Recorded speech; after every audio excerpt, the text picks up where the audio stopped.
خبریں تجارتی دنیا سے۔ نگران صوبائی وزیر بلدیات سندھ محمد مبین نے کہا ہے کہ عمارتوں، گھروں اور کمرشل پلازوں پر نقشوں کی پابندی عارضی اور چند دن کی ہے۔ نگران صوبائی بلدیات نے کہا ہے کہ کراچی غیر قانونی عمارتوں کا جنگل بن چکا ہے۔ انہوں نے کہا ہے کہ سنا ہے ایس بی سی اے میں ایک 12 گریڈ کا افسر 20 گریڈ کے افسر کو 2 دن میں ہٹا دیتا ہے۔ گراؤنڈ پلس 1 کی اجازت پر 8 منزلیں بن جاتی ہیں۔ محمد مبین نے کہا ہے کہ متعلقہ افسروں کی ایک کمیٹی بنائیں گے تاکہ لوگوں کے جائز کام بآسانی ہو سکیں۔ رفائی پلانٹس پر ایک شہر میں کمرشل پلازا تک تعمیر ہو چکے ہیں۔ شہر سے غیر قانونی ہائیڈرنٹس کے خاتمے کا عزم کیا ہے، انہیں ہر صورت ختم کروں گا۔ بجلی کی تقسیم کار کمپنیوں کے افسروں نے مفت یونٹ ختم کرنے کا فیصلہ کر لیا۔ سیکرٹری پاور ڈویژن کے مطابق وابستہ ملازمین کے علاوہ کسی محکمے میں بلوں میں رعایت نہیں دی جا رہی۔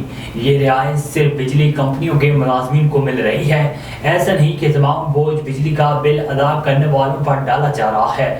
مفت بجلی کے یونٹس ملنے پر شہریوں کی جانب سے شدید احتجاج کا سلسلہ جاری تھا، جس پر حکومت نے بھی ایکشن لیتے ہوئے افسروں کو مفت یونٹ دینے کا سلسلہ ختم کرنے کا فیصلہ کیا ہے۔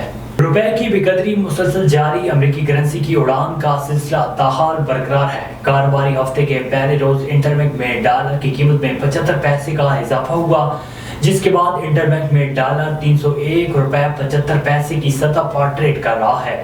گزشتہ کاروباری ہفتے کے آخری روز انٹر بینک میں ڈالر 301 روپے پر بند ہوا تھا۔